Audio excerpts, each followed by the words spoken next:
stories are all about behavior, right? How does our psychology and our emotions motivate behavior? Why do we do what we do? And that's what every movie is. Yes. So if you are not really getting behind that, then you're just recording images and you're not telling deep stories about character.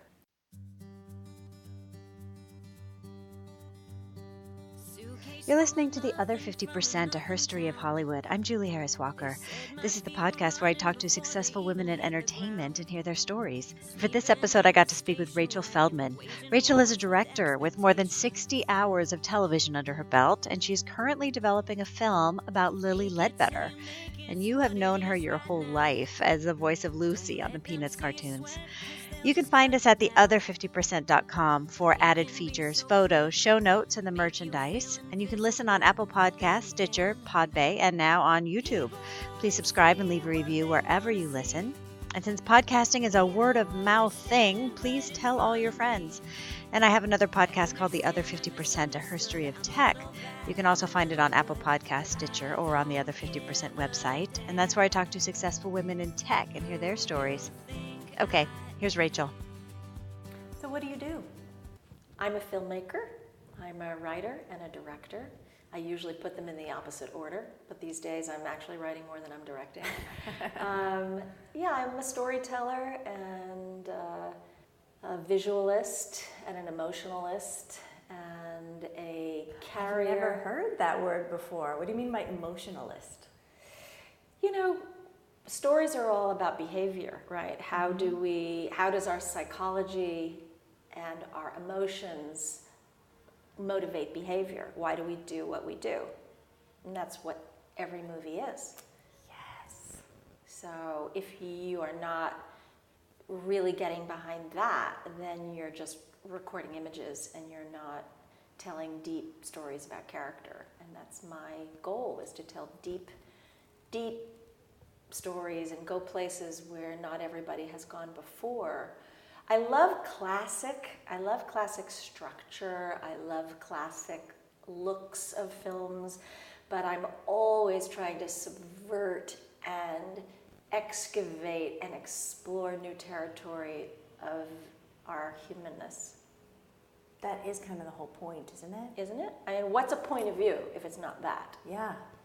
Do you think that's a particularly female way to go about it? I mean, maybe. Not to be stereotypical? Yeah, look, there are deep men, there are profound men, there are emotional men, there's no doubt about that. But are women better at those kinds of skills? Yes. You know, as raised as women who are daughters and mothers and wives and sisters, I think we are attuned to others' emotions in a way that men are not trained in the same way, and I think that does apply to storytelling. So very often these days we talk about the female gaze, you know, and I'm getting a little sick at the female gaze as a phrase in quotes, because number one, I'm finding that it very often is the male gaze, but just stick a woman in it. Yeah. Well, sorry, that's not the female gaze. And is it just a camera angle? or is it just about sexuality? You know, no. Like, okay, men have been gazing at women inappropriately on screen for many, many years, setting up this whole dynamic. Now, do we want to just turn the tables and gaze at men in the same kind of gross way? I really hope not. I really hope not. Yeah. It's funny, we've been so conditioned, and now when I see it, I can't unsee it, but the transition shot is just following the boobs across the room to get to the next. I'm like, really? Or it could be the martini glass on the tray. That's a good one. That is a good one, too. Now, is this what you always wanted to do? Yes. I am a person who has known what I wanted to do as an itty-bitty child, even before I knew how to articulate it. Well, you are one of the very lucky ones. Yeah, lucky, possessed. Bitten by a disease, you know, in the grip of a terrible, you know, I don't know what it is, but I came out of the box tuned into my imagination. Mm-hmm. And, you know, yes, I came from a very challenging, difficult household. There's no doubt about that. And Yes, I have two older brothers who had a dynamic amongst themselves, which allowed me to be by myself because I was not a jock and I didn't want to get into, couldn't engage in their roller coaster macho, competitive physical dynamics. And so I was alone much of the time, sitting on the floor with my dolls and my playthings. And, I have such a early memory. I can really, really remember being a baby playing with blocks and the joy, the absolute joy of my hands and my brain coordinating, being able to build blocks and I can make that. I can do something. I have the power to create something. And I've just always been, driven by that thing. I'm a maker. So how'd you go about getting it?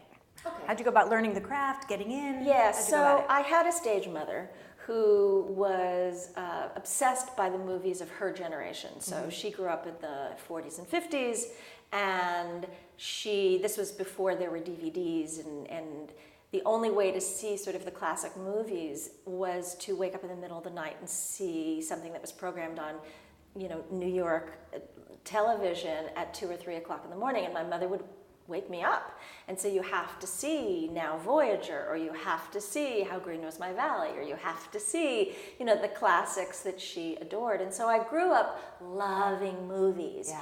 But I didn't know what that meant. Again, I was a child, so my primitive brain was, I want to be an actor, right? Because it's that big screen and those gorgeous faces emoting. And that's what you can see. Yeah, that's what you can see. You can see it, you can be it. Yeah. Right?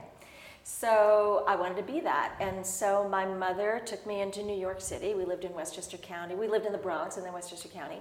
And I got an agent. I got a really big children's agent. And I did over 350 commercials by the time I was 15 or 16 years old. Geez, you were in it. I was in it. I was a busy, busy working kid. I was good. I don't know how good an actor I was, but I learned my lines. I hit my marks. I found my key light. I said my lines. I was pretty, it worked. You're professional. Did I read that you were the voice of Lucy? I was, yeah. I was the voice of Lucy, and I did a lot of voiceovers. Again, I think it was because I was a competent child. I don't know how brilliant I was, but sort of it didn't matter. They used to call me One Take Rachel, and I was so delighted with that moniker. I would come to the set, I would do my thing, I would leave. There's something to be said for that. There is. And so I did that till I was a teenager, and then I also draw, so I've always been drawing, taking the train into New York with my mom to go on auditions. I'd be drawing the whole time.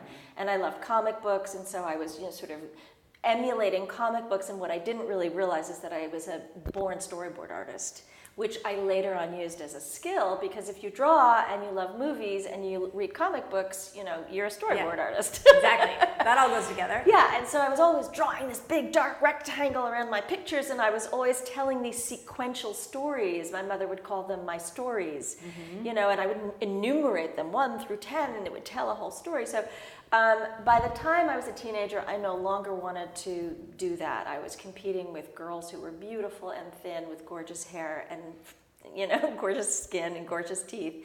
You no longer wanted to do the acting. No, I was a chubby Jewish girl, and it just didn't work for me.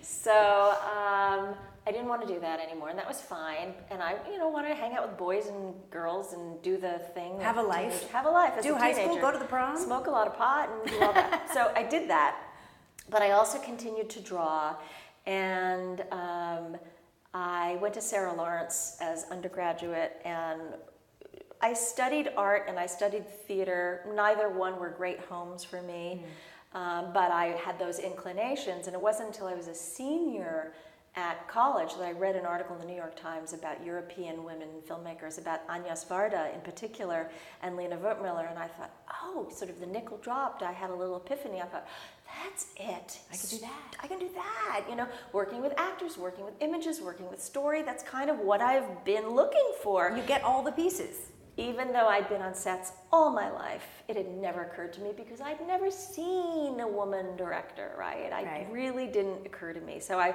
applied to a bunch of film schools, and it was just at that juncture that my father died. And I thought, okay, I want to stay in New York to be with my family. And so that was NYU or Columbia. And Columbia at that time had a reputation really for documentaries, and NYU was the better narrative school. So I went to NYU, and I got if those are your picks. It yeah, worked out. Those are my picks. Yeah. So, my graduate thesis film 3 years later was sort of a big hit. I was the flavor of the month for 5 seconds. 15 minutes of fame. What was that about? It's called Justina, and it's about an Italian-American woman who needs to break away from her grandmother's matriarchy. Mm. And it was 35 minutes long. Like, why 35 minutes? I didn't know anything, but it was a good story, and I told it well, and I won a lot of awards for it. I got a lot of attention. I got my first agents at William Morris, and started going on meetings, and I got immediately that flush of what it feels like to be a director. However, no one was hiring women, so yeah. So you were in the Hollywood machine suddenly with all the what looks like opportunity, but then was nothing landing. Like, what did you do then? Well, I wasn't in Hollywood. I was in New York, and really that felt very, very different. I didn't understand what Hollywood was. Mm-hmm. So I was in New York, so I was in a little bubble, and while I was in New York, and look, this was before Sex and the City, and this was before Law and Order. This was before there was a lot of production in New York City. Yeah. So I continued to make independent films. I got a wonderful grant from the American Film Institute. I got another grant from the National Endowment. I got another grant from the Jerome Foundation. So I continued to make my own short films because I'd been in that mode, having been in getting a master's degree from NYU. I knew how to make scrappy films on the streets of New York, while I made a living as a storyboard artist for big directors on big studio movies. So it was like a postdoc. It was a postgraduate education after my master's. I got my PhD, and I continued to make these short films, which I continued to sell to HBO and PBS, and I did well. But then after like 5 or 6 years of that, it was like, isn't anyone ever going to hire me as a director? Am I always going to be hiring myself, which means that I have to write it and produce it and raise the money and get distribution? I just want to be a director. Yeah, that's exhausting. But side note, how did you get the job as a storyboard artist for other directors? How'd you get in that? Yeah, okay, so serendipity is my goddess. She is a beautiful thing, and she doesn't show up often enough, but when she does. So the first storyboard opportunity I had was because I had gone to Sarah Lawrence College. Brian De Palma was making an independent film using the students and the location of the college. And I was put in touch with him, and so I started to work for him on a low-budget movie we made called Home Movies. And I became his storyboard artist. So that was the first time. So now I had a name that I had done storyboards for Brian De Palma. Yeah. And then when my graduate thesis film, Justina, was on the circuit of film festivals, one of the biggest film festivals that I won was being judged by a wonderful director named Peter Yates. And Peter had judged my film, and it was the Focus Awards, which then became the Coca-Cola Awards. It was a big award for student filmmakers. And I won. And after I won, he called me and said, I was one of the judges, and I don't think I've ever seen a student film as good as yours. Do you want to come work for me? And he was about to make a big movie in New York City, starring Sigourney Weaver and Christopher Plummer and Bill Hurt. And I said, yes, please. So I went and I met with him, and he said, well, what can you do? What do you do? Because you're not going to direct this. No, this was a major studio, and I'm not an assistant director. I'm not an AD. So I said, well, I do storyboards. He said, you're kidding, because I've had a storyboard. It was an action picture. I've had a storyboard artist on this movie, and he just doesn't get it. So I said to him, I'll warn you, I am not an illustrator. I'm not a traditional storyboard artist where I'm going to make you these beautiful. What I am is a director's notebook preparation Nazi. And I will make a notebook for you that will prepare you, that you will never be in doubt when you arrive on the set what your plan had been. Which is really what you need. That's what it is. That's what previs is, right? So, and I had this a very elaborate system of overhead shots coupled with storyboards, coupled with shot lists, coupled with all kinds of things. And, you know, he used to call me his little Eisenstein, which of course I loved.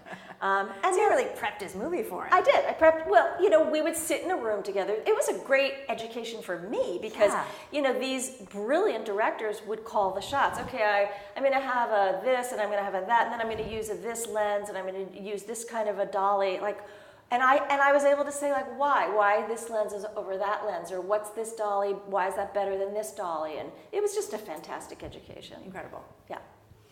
So after a while, and I'd been living in Manhattan in the Village with my boyfriend who, you know, we'd been living together in New York for a while, and I said, look, I've got to go to LA. I don't know there's nothing more for me to do in New York. I don't know what to do in New York. And he was a dancer, and he was choreographing musical theater at the time for the Public Theater and Joe Papp, and doing great things. I said, I've got to go. I've got to go. You know, I don't know what'll happen. I hope you'll come with me, but I got to go to LA. So I came out here for about a year by myself, and really nothing happened. It was nothing, it was nothing, it was nothing. It was demoralizing. And during all of this time, I started writing.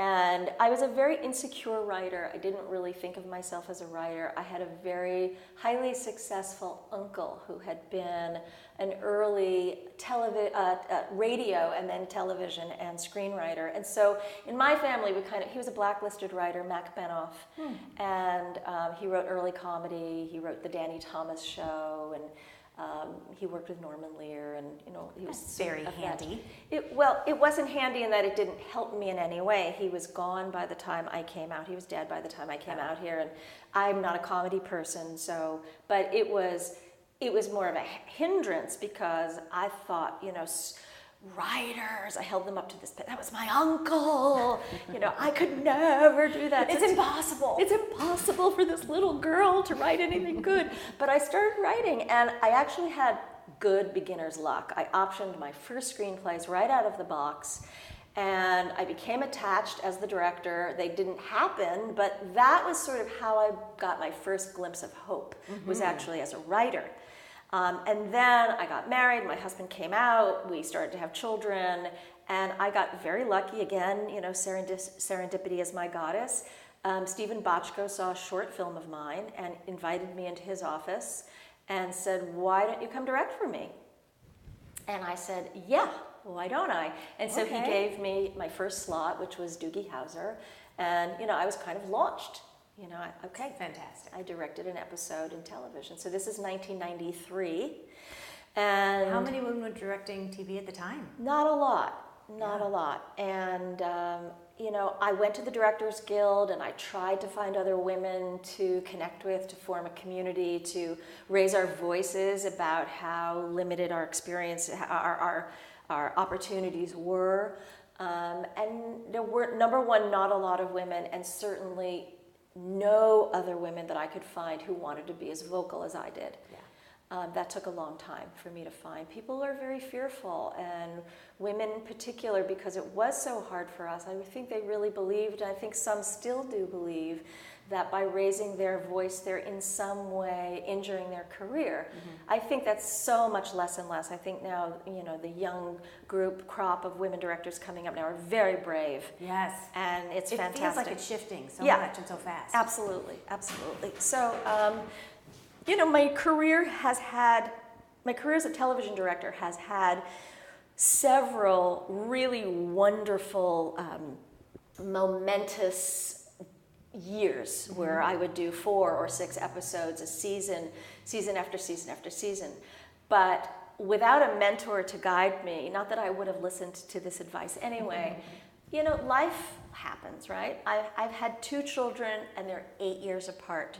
And with each baby, I thought, I don't want to just have a baby and go right back to the set. I want to raise my baby for 3 or 4 years and get them set in nursery school and then go back to my career. Well, that's a disaster. That's just how hard was that to get back in? Impossible, impossible. And I'm suffering the consequences even now, because once you're not in the cycle, once you lose that agent that was getting you those A-list shows, you're not going to be able to get back again. And agents don't want to hold on to you for 3 or 4 years while you're raising a baby. Yeah. So what I did was during those years, I also continued to write, which was smart, and I would advise any other filmmaker if you're going to do that. And then, of course, just when and then I reinvented myself several times. Then I got into sort of the kids market, and I did Nickelodeon shows and Disney shows, and that was wonderful. And then I got into the MOWs, and I was writing and directing Lifetime movies and ABC Family movies, which is now Freeform, and movies for sci-fi. And I think because I'm a writer and a director, and I work in television, and I work in features, and I work in MOWs, and I write science fiction, and I write romantic comedies. It's very complicated. I'm not an easy client. Mm-hmm. One thing I would advise moving forward for other directors or other writers is do stay within a lane. It's not smart to be too multi-talented. That almost feels counterintuitive because you can do anything. Shouldn't you have way more opportunities? But that makes people just not know what box to put you in. You can't really do that until you've already achieved some level of notoriety. So what I would advise is stay in a lane, get some celebrity in that lane, and then say, and by the way, I can also do this, this, and this. Yeah. Which I didn't do that, but it's kind of, I'm trying to sort of do that now.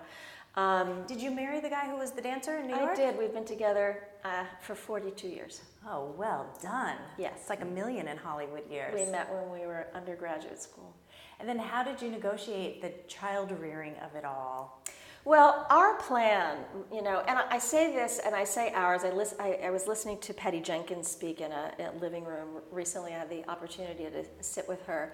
And, it was wonderful because she also talks about her husband as a partner. And, Marielle Heller talks about her husband. And many women who have achieved some level of success in their careers, we talk about our partners. Mm-hmm. And my husband has been a 100% support for me. The goal originally was that he wanted to raise the children. He wanted to be I didn't want children. I'm not a woman who grew up, fantasizing about the names I was going to give my children. Weddings and babies. No, that's not me. I wanted a big career. That's all I ever wanted, was to tell stories. Yeah. But my husband is a nurturer. My husband did want to take time out of his life and have children and dedicate his life to raising children. And that was our plan. I was going to have the big career, and he was going to be the home buddy. But it didn't work out. So, that's life, right? It doesn't always work out. So how did we share? What do you mean it didn't work out? I didn't have the big career where I was going to be out of the house every day raising lots of money that was going to be able to support him to do that. That didn't work out that way. Right. So then did he get a career also? My husband was a professional ballet dancer, so I met him when he was a dancer and a choreographer, and when we moved to Los Angeles, when he made the decision to give up choreographing musical theater in New York for me, there was virtually no dance scene in Los Angeles. Right. And we were at a point in our lives where our friends were sort of selling their first screenplays and making their first money and buying their first houses, and everyone was complaining about terrible workmen. And my husband Karl had grown up in Westport, Connecticut, and as a teenager had made a living painting houses. Oh. And so he said to one friend, I can paint your house. And the guy said, what, really? Because I'm going to fire this guy. And he goes, fire him, I'd be happy to paint your house. So 25 years later, my husband is a house painting contractor, and he does some of the most beautiful houses in Los Angeles. It's a little mom and pop business that he's built all on his own. And well, that's so great. It is. And, he approaches it very much like the theater. So he's building a set. He's making it beautiful. Yeah. And he doesn't have to wear a suit every day, and he can be on scaffolding and on the roof and jumping around and using his body. So he's, and it's artistic, and you don't have to take it home. Exactly. It's hard, though. I just painted the outside of my house myself. I'll never do it again. Oh, God. I'll call you next time. We'll call him. It is very hard. Yeah. It's really hard. It is. Okay, so how is your career at this moment in time? I know you're working on the Lilly Ledbetter story. Yeah. Tell me about that. So I'm in a period of reinvention with my career. I think we always are, unless we're on an incredible cycle that's just fueling us constantly, creatively, financially, in every other way.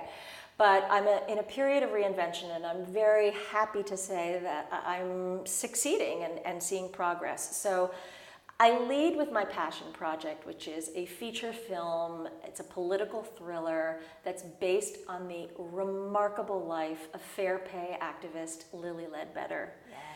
I first saw Lilly, like most Americans did, in the Democratic convention leading up to the 2008 election, where she spoke. And she spoke so eloquently, and yet she was an older lady from Alabama who had worked in the Goodyear tire factory for 20 years and had been cheated of half of her salary. For 20 years. For 20 years. Yeah. For 20 years. And so she fought 3 distinct legal battles, the last one culminating in the Supreme Court, which she lost. And then she spent the next 10 years of her life learning how to be a lobbyist and convincing the Congress to change all the tiny little minute laws that are so unfair to laborers and employees and women in particular. And when like statute of limitations? Exactly, like statute of limitations. So for instance, one of the reasons why the Supreme Court deemed that she would lose her case was because the law on the books said that you only had 180 days to complain about your employer cheating you of a salary. Well, and how are you supposed to know? Well, that's the point, because there's another law that says that you're not allowed to discuss your pay with other people. So your hands are tied. So she didn't know that she was being paid half of what she was being paid. The men were making twice as much as her, and she was the only woman in this position for 20 years. So not only does it affect your income, it affects your Social Security, your overtime, everything. Okay? And so your retirement. But these are tiny little laws to change a 180-day statute of limitations. These are tiny little laws to change that you can discuss your pay with other people. I didn't realize that was a law, that you can't discuss your pay. It's a different kind of law, but it is. And so all of these things need to be chipped away at. And when Hillary Clinton and President Obama were both rising at the same time, they both said to her, we want to make your issue of fair pay a predominant issue in our campaigns. And then, of course, when President Obama got the nomination, he said, not only do I want to make this the predominant issue of my campaign, but I want this to be the very first piece of legislation that I sign when I become president, and I want to put your name on it. Nice. So I sought Lilly out, and I met her, and I met John Goldfarb, who's her amazing attorney, and Lanier Eisen, who had written the book about her. And these 3 people could not be more extraordinary and embraced me, and we became a quadrangle of love. And they have completely supported me, and I travel with Lilly sometimes to hear her speak. She is truly a magnificent person with a very complicated personal story. And so while I wanted to make a movie about fair pay, it's really about gender equity, and whether you're an Alabama tire factory or whether you're a director in Hollywood, if you're a woman, it's exactly the same discrimination. And so the energy that fuels me to make this movie is for women all over the world. It's to spread Lilly's gospel, and it's also for me and for my women directors in Hollywood, because we are experiencing the same story. It could not be more timely. And it's funny because I had a conversation with a friend of mine who was a man recently, and he absolutely believes in equality and absolutely believes in equal pay and cannot take in the facts that it's not. It was a really funny conversation because I know he believes in it, but can't take in the evidence that it's not happening. And it was such cognitive dissonance that it's a real thing. Yeah, I do think, I was thinking about this last night because I was watching Top of the Lake, China Girl, and I have a television pilot that's moving forward right now, and it's also a weird, quirky world. And I was thinking about how Jane Campion's energy in this film is very angry, and the energy behind my pilot is angry. But in a creative way, where we take that anger and we convert it into something that's kinetic.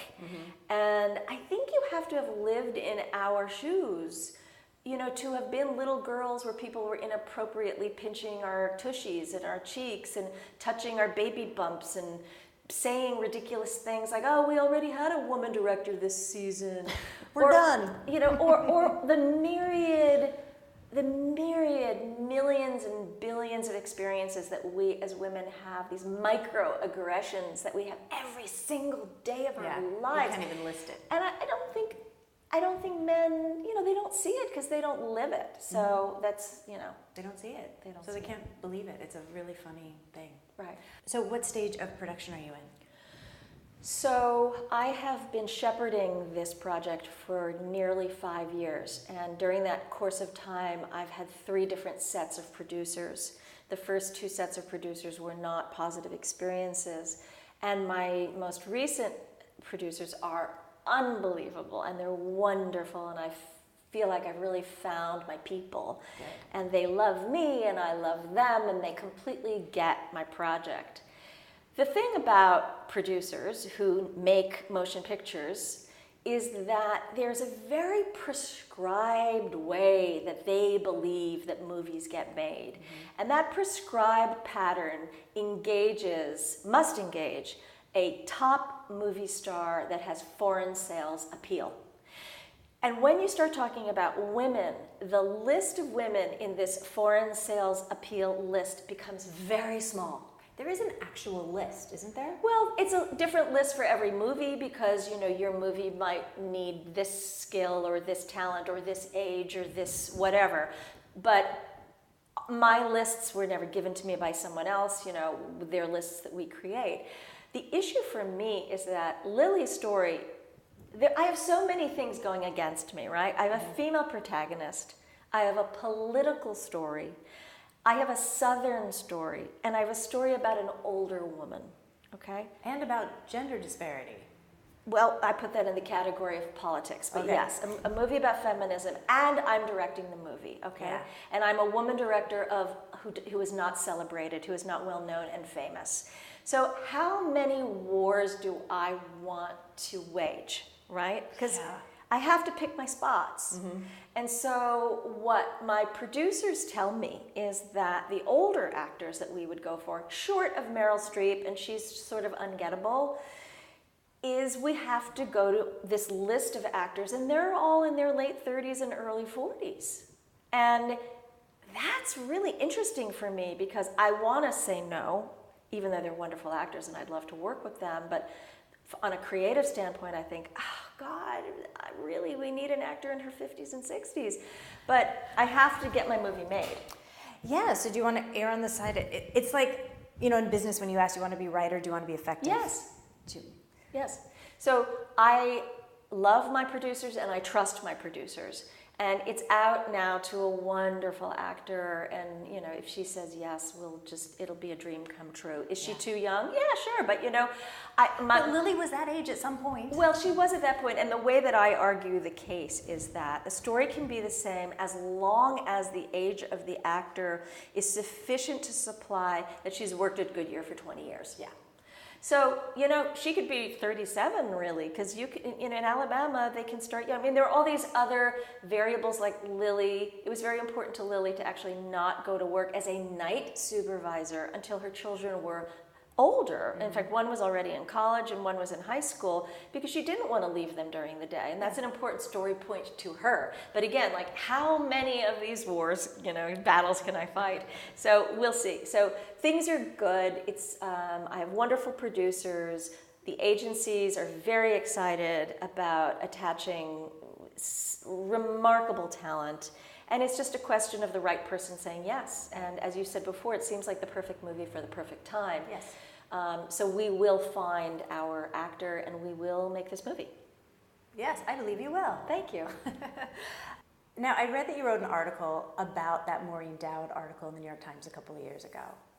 And you said that you felt it was really a demarcation point. And I felt the same way when I read it. It was actually the reason I started doing this podcast. Mm-hmm. Can you talk a little bit about what that meant? I think things have changed. There does seem to be some real movement in Hollywood in terms of the zeitgeist of talking about women directors. I was in a meeting just last week with the studio who's producing a pilot that I wrote and is producing. And I said to the gentleman, I'd really like this to be female directed. I'd like this to be 100% female directed. And he said, great. I mean, he didn't miss a beat. He said, great. He opened his laptop and he said, what do you think of her? What do you think of her? What do you think of her? What do you think of hers? And I wanted to just go over and kiss him.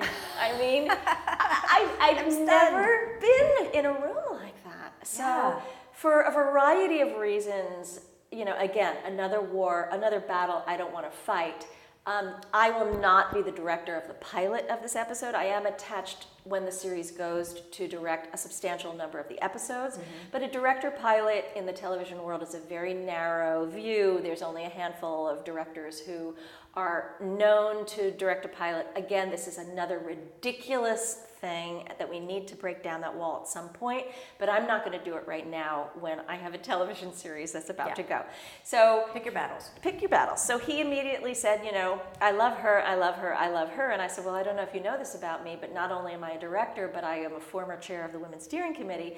All of these women are friends of mine. And he said, well, then why don't you bring them the script?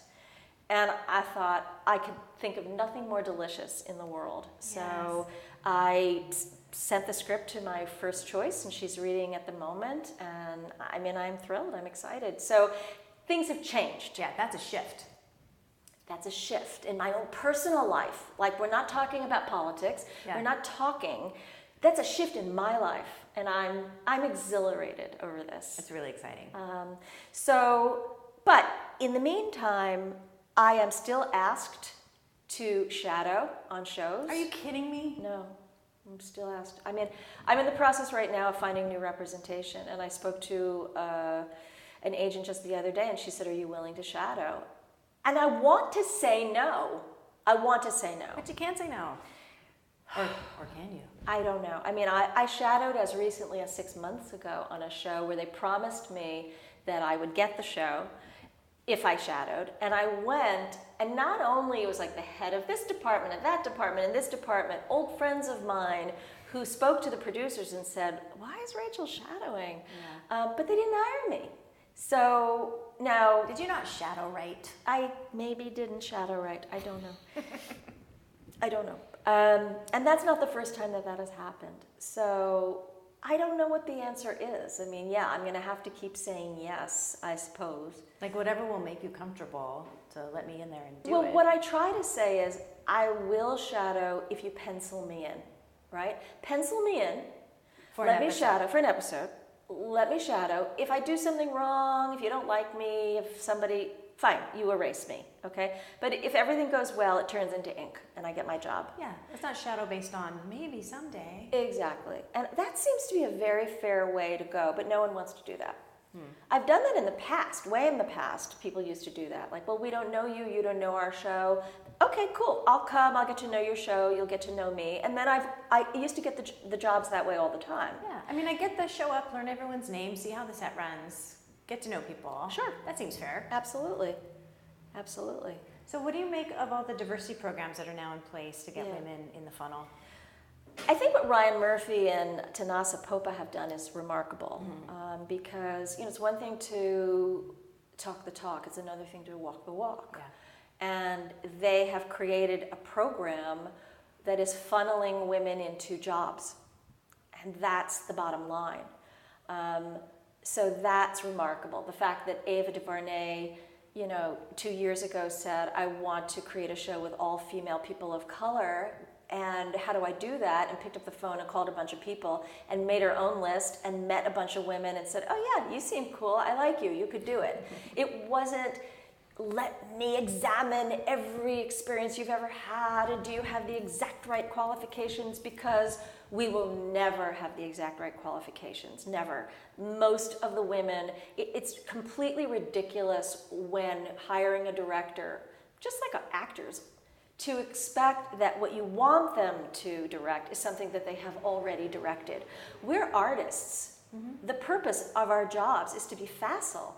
I can direct comedy, I can direct drama, I can direct action, I can direct, violence. I can direct love scenes. I can direct it all. It's my job to know how to tell a story, work with actors and put the camera in the right place that's going to tell the most impactful story. That's my job.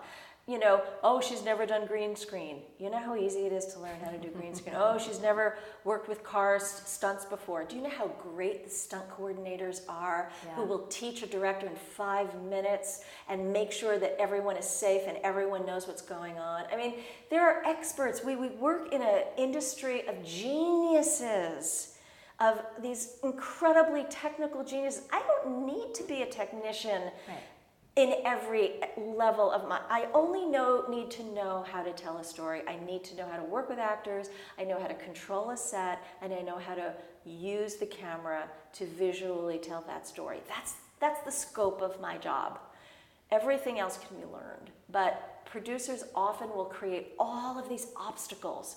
And so that's the thing we need to change the mindset of the people who are doing the hiring, that they're more open to people who may have had a variety of experiences.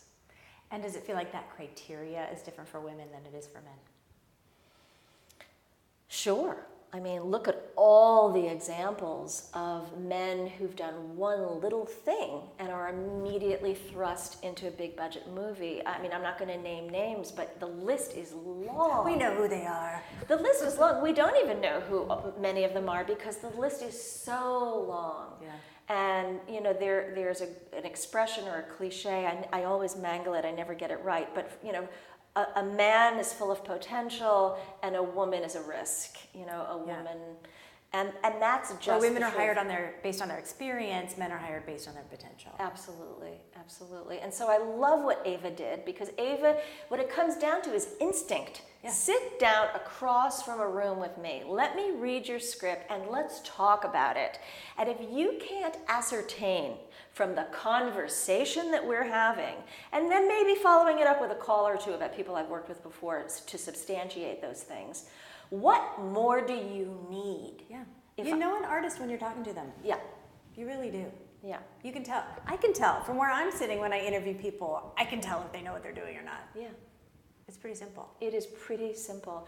And, I say this sometimes, and I don't mean to disparage my craft in any way, shape, or form, because directing is difficult, and it's complicated, and it's hard, and it's multifaceted. And not everyone can do it. Mm-hmm. And that's an important thing to know, because people, I wrote a script, I can do it, I'm an actor, I can do it. Sometimes yeah, but sometimes no. It's not brain surgery, it's not molecular biology, it's not something unknowable. Yeah. And so if I were interviewing a scientist who was going to build something that required the safety of millions of people, yes, there would be a vetting process that would be extreme. Say building a bridge.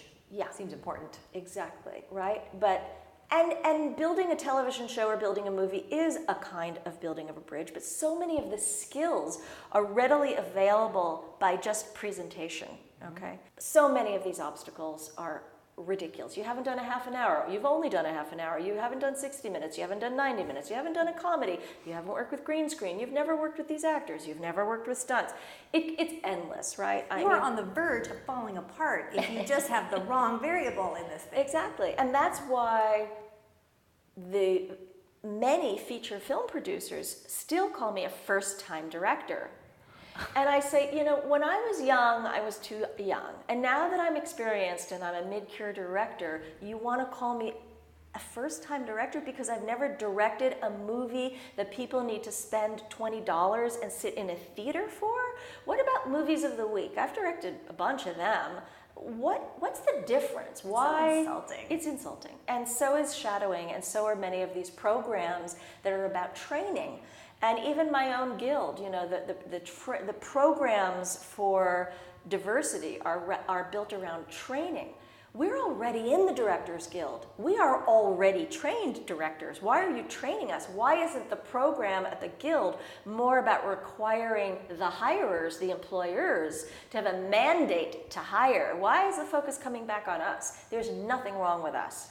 It's the same in business. Yes, you can be promoted once you take 4 more classes. Yeah. It's a really funny, pervasive thing that you just have to call out every time it happens. Right, and we've been calling it out and calling it out and calling it out.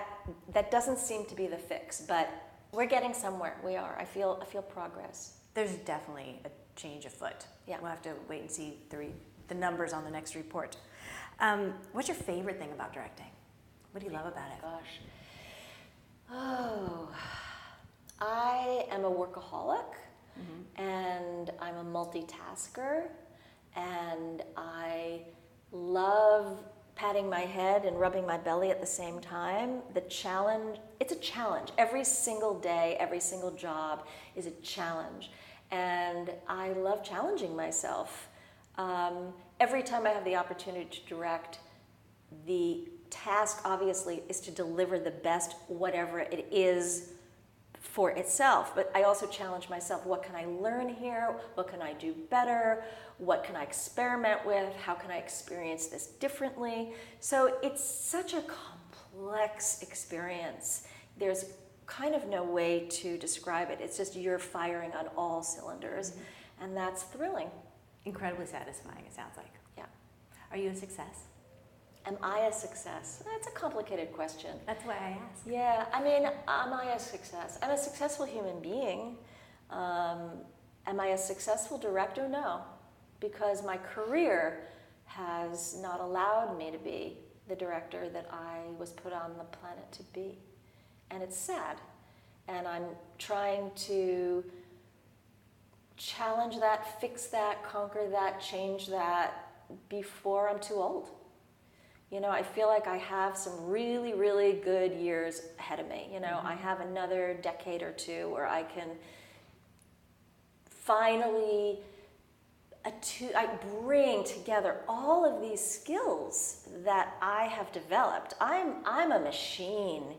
And so am I a success to me as a director? No, because I'm not able to use that and practice it and get better at it. In a way that I would like. And yet you've done like 60 hours directing television? I have. I've directed a lot. I have directed a lot, but it's been over the course of a 25-year career. So if you divide 60 by 25, that's not that many shows.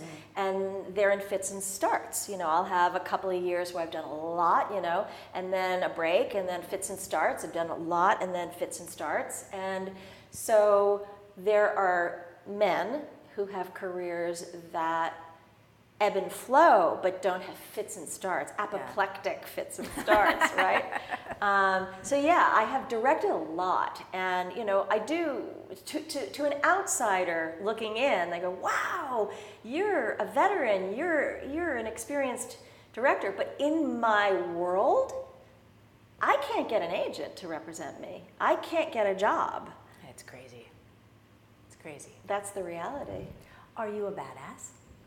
I'm not. What does that word mean to you? And I don't even like that term. What is a badass? I mean, I am very controlled and controlling. I did a psychological study yesterday that my son asked me to do, and there were 4 personality categories, and I was like so the controller. But I also am a people pleaser, and I'm also a girl who grew up in the 60s, and I'm only a second-generation American, and I believe in being gentle and kind and caring and compassionate with others, and the other person is very important to me. So I think to me, a badass has a connotation of sort of self-centeredness or narcissism that I don't think I have, and I certainly don't want to have. I hope I'm a badass activist. I've taken a lot of my personal career rage and turned it into something for others. Yeah. And I think that's what Lilly did too. It's like it was her personal affront. She was treated so badly, she was just cheated, and they treated her so poorly on every level. And she fought and fought and fought and fought and fought and didn't win. And then at some point realized, I can take this fight for other people and make it important for other people. And that's what she did. I hope I do win. I hope I have a different outcome than she did. But I think that's why her story resonates for me. Oh yeah, you can't internalize the rage or it just will eat you alive. Yeah. You have to have forward motion of making it better. Yeah. What advice do you have for women who are just starting out? My advice for women who are just starting out as filmmakers is to focus more on the writing than the directing initially, because I do believe that there's more of an open door for writers than there is for directors. And if you are comfortable as a writer, if you're interested in telling stories, I would really urge those women to develop that voice, to develop a unique voice, and enter competitions and try to get your scripts in front of people in the variety of ways that now there are. There are competitions and there are ways to get your script out there, even if you're not represented. As directors, I would advise people to keep making movies, even if that means just using your iPhone and your software, that's whatever's on your computer, and to just keep drawing and reading and writing and thinking about character and story and honing in on what makes your point of view in the world unique and different. Is there anything we didn't talk about that you wanted to talk about? I would really like to talk about the mid-career director. I think that this is an issue that isn't talked about enough. And yeah, it's self-serving. I'm a mid-career director, but there are hundreds of other. Yeah, you're not the only one. I'm not the only one. There are hundreds of us. There are thousands of us. There are 1,300 women directors in the Directors Guild, and only about 35 to 50 of those women work regularly. And many, many of those 1,300 women have as much experience as I do, 60 episodes of television, 25 years in television and film. And what about the women who aren't in the Directors Guild, who've made, award-winning short films and have been working in music videos or commercials, talented, brilliant women? And there isn't enough said or done about mid-career women. And this is going to be sort of my next step of activism, to really focus on us. Because if we want to change this to 50-50 by 2020, if we want to change the statistics overnight, we don't need to train women. We don't need to teach women. It's so important to have pipeline. We want new directors constantly. We want you. We want the young women. But the emphasis on new talent is just another form of discrimination. It's another barrier. It's another barrier. And for instance, when I recently read about the NBC program, and I read about the executives, and I don't really want to name names, because when people don't know, they don't know. I don't want to single anyone out as a bad person. But the NBC program, the focus in the media was that they said they were going to choose 10 new directors to train a year. And they said, isn't it exciting that in 3 years we'll be able to hire 30 new directors? Well, for a person like me, that is so maddening and disappointing and sad. If she wants 30 directors, if she wants 300 directors, if she wants 3,000 directors, I think we could probably put that together for her overnight. Yeah, and they think they're doing something great. And they think so where's the disconnect? Do they not know? They don't know. They don't know. I don't think it's as based on mean-spiritedness. Again, I think it goes back to, well, maybe she's done a little bit of this and she's done a little bit of this, but, it's that same shadowing thing. We're going to bring them and we're going to show them the way we do it. Well, the way you do it is the same as the way everybody else does it, okay? And we could probably figure out the way you do it in about 2 hours, so you don't need 3 years to train 30 women to figure that out. So you should do it anyway, so that we have another 30 women coming down the absolutely, pipeline. But you have to absolutely. wait. But so many of the programs are focused on new directors. as a writer, I have to say, it's much easier. There are a lot of programs and a lot of grants and a lot of competitions for mid-career writers. Not a lot, but it's in the zeitgeist, it's in the consciousness that women direct. And there are even in the feature world a couple of, like, I won a grant. I won the Ravenel Directors Grant, which is fueled through the Women in Film and Television of New York Women in Film and Television, for directors over 40 making a second feature film. It's that specific that they're keyed in. They understand that women are often make one movie and then they can't make another one. Right. Women are 40 or 50 and they can't get anywhere. Well, because then you're too old, so forget about it. Let's go find the 20-year-old. Well, and that's why Stacy Smith's initiative that came out just today is so important. She's talking about ageism in every facet of Hollywood, behind the camera, in front of the camera.